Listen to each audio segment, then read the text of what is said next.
Hey everybody, it's Kneecap here, and welcome to This Week in WoW for the week of July 8th. We have a lot to talk about in this video, but first, let's shout out the Patreon subscribers. We have Mario Casillas, Rhett Pallyrox, Nick Rada, and Peter Burnham. Thank you guys so much for the love. I appreciate it very, very much. Now, let's lead with the biggest news, I guess, real quick. The biggest news is we have a patch date. So the patch date will be August 5th. 11.2 will come out. We can go to Koresh and at least do the storyline. You can do the new dungeon Ecodome. You can do all the stuff, just not the season. The seasonal stuff will start the week after, so there is one buffer week. Then you can do everything the next week as far as Mythic Plus, the raid, and rated PvP and whatnot. So you do have that one buffer week before everything comes out on the 12th. So that was obviously the biggest news that just came out. What would be yesterday is the release of that a little bit earlier than what you might expect. So if they were following their normal trajectory, this patch would have been released on the 26th or the 19th if on their normal trajectory. I did see some thoughts that it could be the 12th. That would have been a little early. This is actually 2 weeks early, so they are not kidding about releasing the content a little quicker. Hopefully it's good and in good shape. However, I guess for the first time, and I guess I'll get this out of the way too before we go through what's going on this week. I will not be as excited for the raid this tier as my guild is no longer going to be raiding. I'm not going to talk about a ton in this video about it. What I will say really quickly though is obviously I loved my guild, been in there for 7 years, all cutting edges, every single tier. Made really good friends in the guild. Hopefully we'll continue to have those. It was just a roster issue. That's all it was.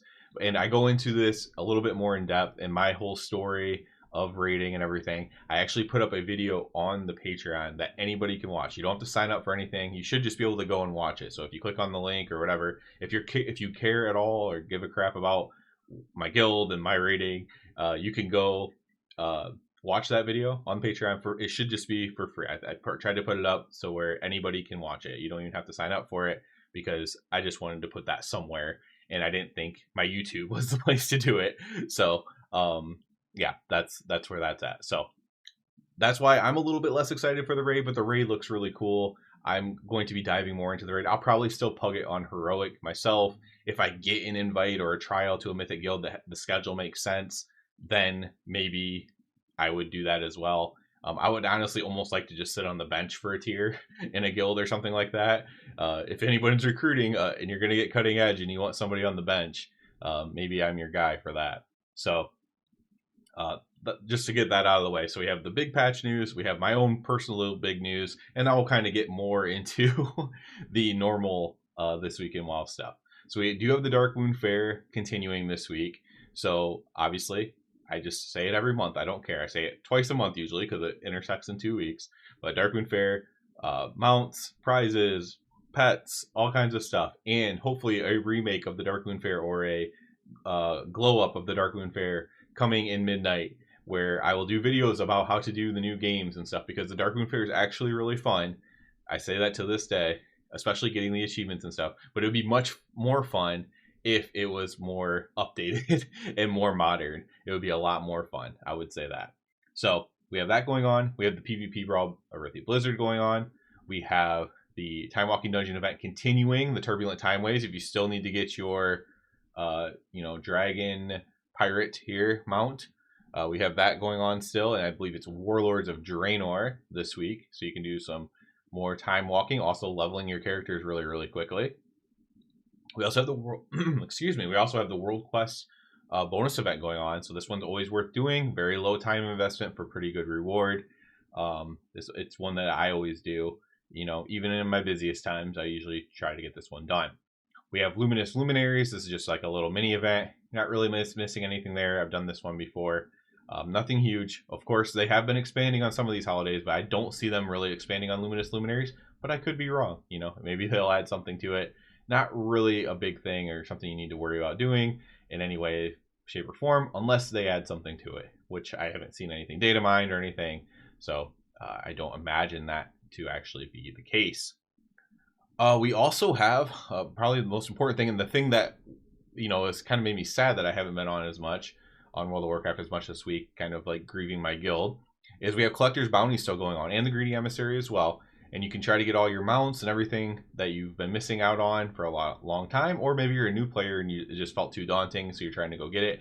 I've seen a lot of people. The thing I love the most is the people that have. So like for me, this would be like Mimran, Ted, or Ashes of Alar, things that I've put a ton of attempts into, but still never have been lucky enough to get. And you're seeing people that put in hundreds of attempts, thousands of attempts, and they finally are getting them out. And I really love seeing those stories. Yes, I get it. I get the other side of the story of, well, people are getting it easier. People are getting it on their first try, and you had to work so hard for yours. I get it. I get both sides of it to a degree, but it's really cool seeing the people that have put in like 1,000 tries or something and finally get it, or even 500 or whatever tries and finally get it. And that'll be me with Ashes of Alar. So if I get Ashes of Alar, it'll be hundreds and hundreds of attempts, and I finally will have gotten it. If that ends up being the case, we'll see if I can get it. And I record these the day before, so I might try to sneak in some runs tonight. Now I'm feeling a little bit better about logging on to World of Warcraft.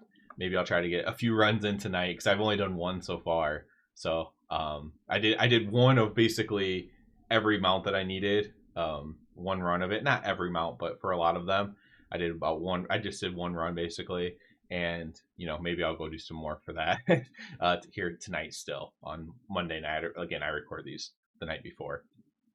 So yeah, that's about it for this. I'd be remiss not to mention, even though I posted this, the biggest reason for not doing really any content right now is because, first of all, there's no real content to do with farming mounts, but the PTR, Ret Paladin, is still bugged on the PTR. That's important to mention for my channel. So Templar, underperforming because of a huge bug to the Empyrean Hammers, which is like the main source of damage.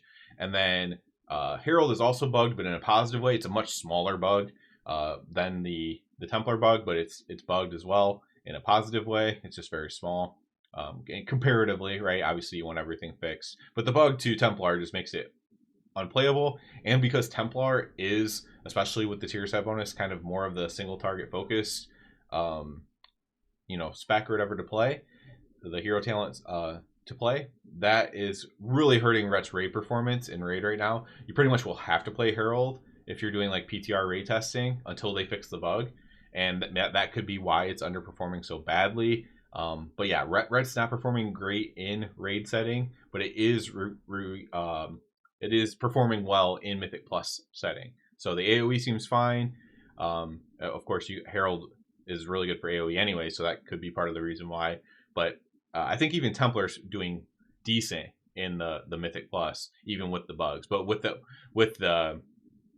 in the raid setting, it's kind of a no-go. So we'll see if those bugs get fixed here this week. If so, I'll be on there. I will do that. That's something I will enjoy no matter what, no matter how down I am. I love doing Ret Paladin stuff. So if I can get on there and do some meaningful testing, I will try to do that for sure. So I hope everyone had a happy 4th of July. If you're an American, I spent time with my family. That really, helped soften the blow of my guild news or whatever, right? Spending a lot of time with my family and just, focusing on that kind of stuff. So I hope you all had a happy 4th of July. If you were American, you can have a happy 4th of July if you're not American as well, but obviously doesn't mean as much to you. Maybe a happy Canada Day. I think that's like earlier in the month, maybe. I'm not sure. But yeah, that'll be it for this one, guys. As always, I do ask you to please subscribe to the channel. It helps me out a lot. If you're already a subscriber, I encourage you to check out the Patreon. Also, if you just want to hear my guild story, you can go check out the Patreon and just watch that video real quick. You do not have to subscribe or feel obligated to do so just because you went to the site. So, yeah, and everyone, have a good one.